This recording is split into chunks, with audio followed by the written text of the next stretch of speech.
हिंदू धर्म के 4 पवित्र धाम गंगोत्री, यमुनोत्री, केदारनाथ और बद्रीनाथ की यात्रा शुरू होने जा रही है, जिसे छोटे 4 धाम की यात्रा भी कहा जाता है। ऐसी मान्यता है कि इन चारों धामों के दर्शन करने से व्यक्ति को समस्त पापों से छुटकारा मिल जाता है और उसे मोक्ष की प्राप्ति होती है। देवभूमि उत्तराखंड में पहाड़ों और दुर्गम स्थानों के बीच होने वाली ये यात्रा बेहद कठिन मानी जाती है। खराब मौसम की वजह से अक्सर यात्रा रुक जाती है। ऐसे में तीर्थ यात्रियों को काफी परेशानी का सामना करना पड़ता है। देश में लगभग 80% हिंदू रहते हैं, लेकिन किसी भी पूर्व सरकार ने हज सब्सिडी देते समय हिंदुओं के लिए इस यात्रा को सुगम और सरल बनाने के बारे में नहीं सोचा।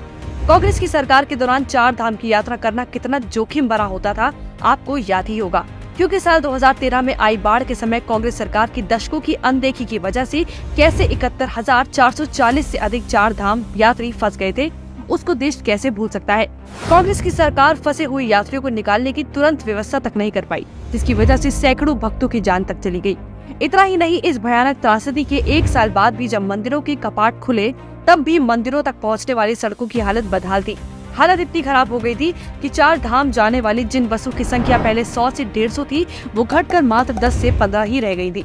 सबसे खास बात यह है कि साल 2013 में जब उत्तराखंड में बाढ़ आई थी, तब भले ही वहाँ कांग्रेस की सरकार रही हो, लेकिन मोदी जी ने गुजरात के सीएम के नाते 4 धाम के पुनर्निर्माण में सहयोग का प्रस्ताव दिया था, लेकिन कांग्रेसियों ने मानने से इनकार कर दिया।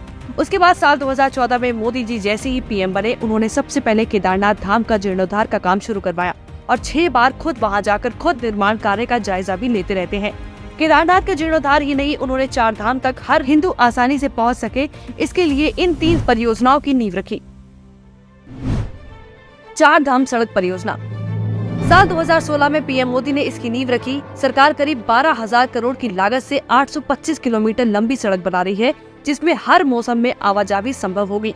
इस परियोजना का 70% काम यानी कि 600 किलोमीटर से अधिक रोड बनकर तैयार भी हो चुका है और 2025 तक इसके पूरे होने की उम्मीद है।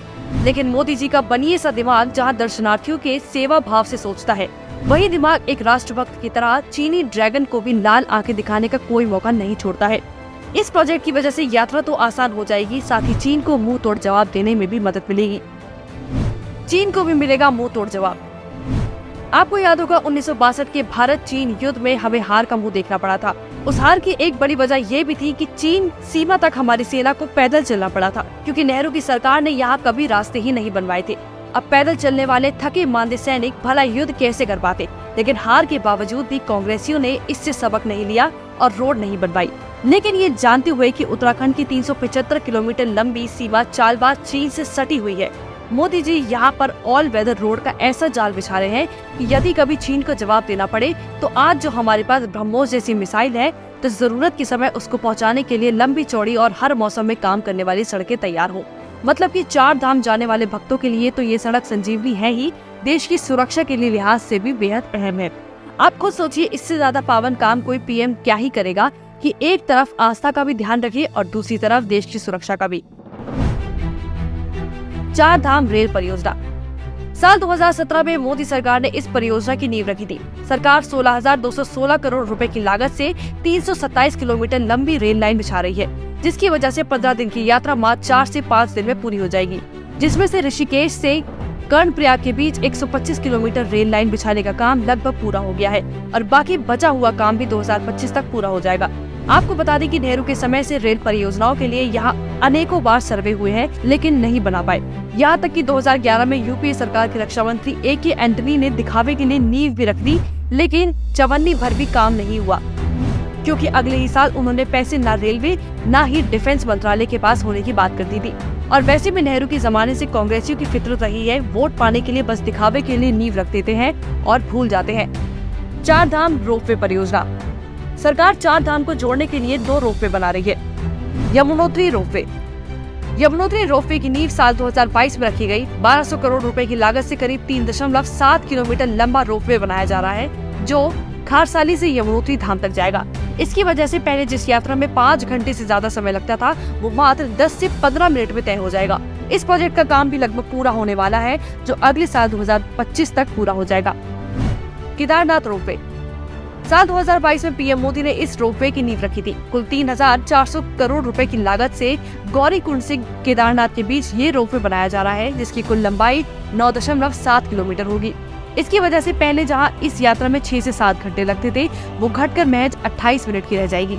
सोचिए, वो बुजुर्ग जिसके लिए ये 4 धाम की यात्रा बेहद कठिनाई भरी होती थी, मुश्किल वो 4 धाम तक पहुंच पाते थे। उनके लिए मोदी जी उन श्रवण कुमार से कम नहीं है जिन्होंने कंधे पर लाद कर माता पिता को 4 धाम की यात्रा करवाई थी। सबसे जरूरी बात, अगर आप सोच रहे हैं ये सारे काम बस मोदी जी ने सोचा और कर दिया, तो ये इतना आसान नहीं था।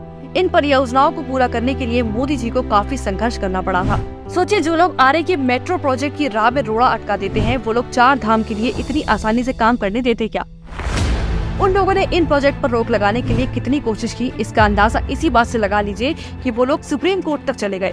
सिटीजन्स फॉर ग्रीन डोन नाम जैसी संस्थानों ने पर्यावरण रक्षक का मुखौटा पहनकर इस प्रोजेक्ट को रोकने की कोशिश की, लेकिन सरकारी वकील के वेणुगोपाल ने जजों की बेंच को समझाया कि क्यों चीन से खतरे को देखते हुए और सीमा तक सेना की पहुंच को आसान बनाने के लिए सड़कों को चौड़ा करने की जरूरत है, और उन्होंने चीन की साइट के डेवलपमेंट की पिक्चर भी कोर्ट को दिखाई। तब जाकर तमाम दलीलें सुनने के बाद और देश की सुरक्षा को प्राथमिकता देते हुए सुप्रीम कोर्ट ने इस प्रोजेक्ट को हरी झंडी दिखाई। उसके बाद काम शुरू हो पाया। इस पूरे मामले को देखने के बाद एक बात तो साफ हो गई है कि अगर हम चाहते हैं कि ये सारे काम जो लगभग पूरे होने वाले हैं, ये फिर से ठंडे बस्ते में ना चले जाए, तो हर हाल में मोदी जी को पीएम की कुर्सी पर फिर से बिठाना ही होगा।